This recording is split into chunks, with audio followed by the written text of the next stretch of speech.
I'm in a squat, that means it means my hips are over my heels. I'm somewhat aligned, or knees over ankles, or something like that. So that means, like, you know,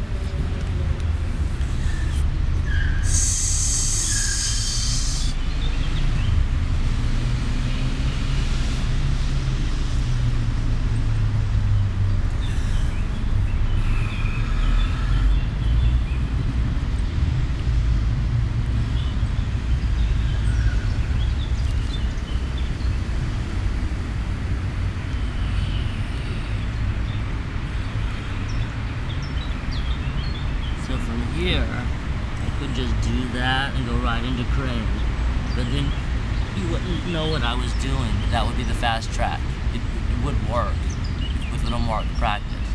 If you don't understand what this means, heels up, heels together, base and large toes together, index finger forward, fingers and thumbs spread out, elbows squeeze into the shins, knees go into the outer upper arms, so that when you squeeze your thighs together, your knees will rotate to the back of the upper arm, which will rotate the shoulders out and pull the elbows in, which allows us to straighten the arms with the weight forward, with the shoulders over the fingertips, because it's not where the shoulders are, it's where the hips are. And balance is always hips over the wrist if you're on your hands.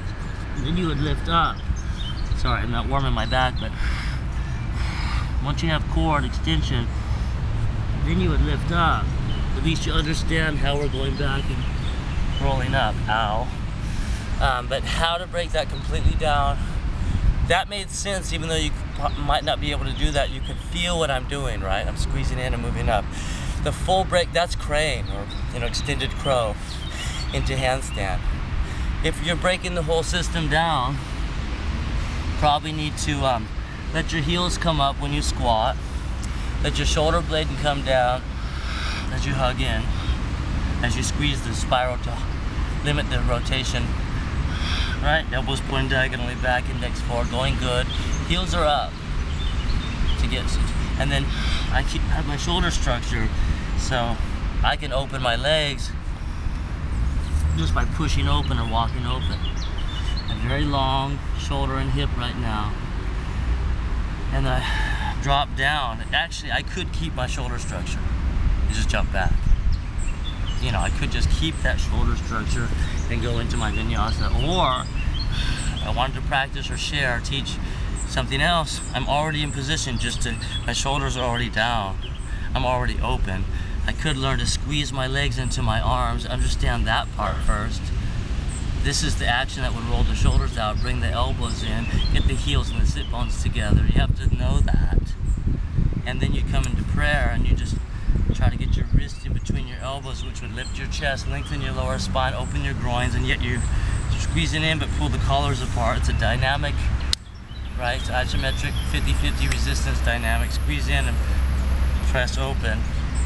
Schlüsselbein is opening. I'm very engaged in my hips. Anyway, the next level is get as low as you can, because the lower your shoulders are, the higher your hips will go. Which is to say, toe. So, which is to say that getting the elbows down will get your elbows closer to your ankles when you pull back, which means your shoulders are getting closer to your ankles. Not complicated. So when the lower the shoulders get in the arm position, the more, when I lean forward, heels come up. Now I have to learn to squeeze my inner thighs together, pull my heels in, which you'll notice the base of the large toe and the inner heels are touching, and you'll notice my elbows got pulled in alignment, in line with my shoulders, right? This diagonal forearm gets pulled into alignment by squeezing in. Okay, that's clear. This is what I would call low crow, or how to Bandha crow. I'm squeezing my inner thighs and sit bones together, which brings my heels and base of my large toes together, which pulls my elbows into alignment with my shoulders. That's step one. Is it clear? Step two, and you can feel it. I mean, this is accessible. And then when you squeeze in to here, it's pretty locked. And I'm on very nice pressure points on my outer side of my shin, because this is all the stomach meridian, or the energetic pressure points that connect to the digestive system. So I'm flowing, you know, it's all related. here we are, squeezing in. Next level is from here as I spread my collarbones, good for me, squeezing my thigh. I let my pelvis come up, so my base of my large toes come down. Is that clear? I didn't change much else, I really didn't. And then now I'm in a very good position because if you can see, my knees are on the outside of my upper arms, as high as I can go. They're not directly behind yet. Do you understand that? Everybody respond? Yes. Yes, Sensei. Thank you. Now from here, if I lean forward, what I'm trying to do is squeeze my arms straight, not bend my knees. I said it 1,000 jillion million times. People that have bent elbows and try to bend the knees and look like the cover of the magazine will collapse into their shoulders and they're already dead. The game's over. Game's up. It's usually the opposite of what you think to get to where you want to go. This is certainly the case here. If I'm in this position, what I really want to do is squeeze my arms first and straighten my arm. Forget the legs. And then this knees can bend later. You know, now it's difficult to lift up into a handstand, right? So what I might want to do is not lift up into a handstand, but instead, oh, also, by the way, as I squeeze my thighs together, my shoulders will rotate out and my knees will go to the backs of the upper arms. Can you feel that? Can you see that? Yeah. So that's crane, that's full crane. The next level is to lift into the handstand as I demonstrated. However, then what you might not have been told is that instead of going up, which is way later, it's better to not bend the knees, but instead straighten the legs. Why? Well, here's why.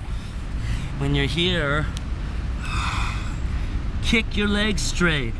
Don't go up, just go back. But that's hard to do, so I'll show you how to start on the ground. Kicking the legs straight is the straight leg handstand. It's the forward bend. It's the kick. It's the stretch. It's this. This is what you just did if you kicked your legs off. That's how you learn from folding in. That's why we learn to assist like that more in level 2.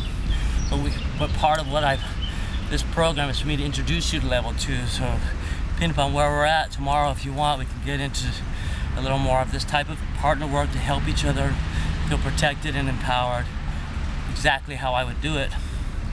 But if it's very hard to kick off pro, to straighten the legs. There's a lot of pressure on the wrist, so I developed what I would consider the next step from here, and I'll walk you through it in a moment, how to get to here. You see me do this a lot if you've been paying attention to what I'm doing when I demonstrate, is I squeeze my arms and roll my shoulders out by squeezing my thighs together, which gives me more bandha, and elbows in line with the shoulder or something like that. And then I just straighten the arms by squeezing the spiral. You notice my elbows are pointing diagonally backwards. I'm index forward, I'm keeping my principles. And from here, I'm just touching the ground. I don't even have to leave the ground. You can just stand up and lean forward. Don't worry about lifting your feet up. You can just jump from here. The one time I say to jump in vinyasa, because the truth about vinyasa or conscious movement is that there are no jumps. It's all presses. Jumping is from the feet, and pressing is from the hands. Pressing engages the front, jumping engages the back. Which one is powerful? Figure it out. But the one time I suggest to jump is to use the jump as a tool to learn how not to jump. Which is to say, in simple terms, if I jump from my feet just to get into my hands and switch from the back to the front, before my body gets into the pattern of using the back, that suggests that instead of kicking off in the air, which is very smart but very hard to do, you could just go to where you ended up when you shifted from crow to crane, which is just right here, finding your balancing point, and forget about the feet off the ground. Who cares? Put your feet down, heels up, hold your exact position, set up your shoulders. Sorry, just breathe hard, breathe soft, set up your long core. We know what to do now, and then just jump out of your feet to go into your hands, only to learn not to jump. Jump to learn to press. Jump and then press back. Like, oh, okay, I can push back if I keep my arms straight, my shoulder structure, and I'm squeezing in and I'm lengthening. So to be very specific about the breath motion, I guess you'd have to say, if you're going to keep universal principle, that inhale on the jump is classic and correct. This is how it would be taught old school as well, which is you have to inhale on the jump for it to be proper. So that means we'd have to prep the core, and then we'd have to set the shoulder, then we'd have to inhale, jump, and keep that, and then exhale into an elongated press or a roll. And then, so you have to be inhale, jump, exhale, land. And then you do what you feel you need to do to find therapeutic movement to create optimization of alignment, like wave motion, instead of just throwing yourself into a push-up. This is crow to crane technology. Thank you.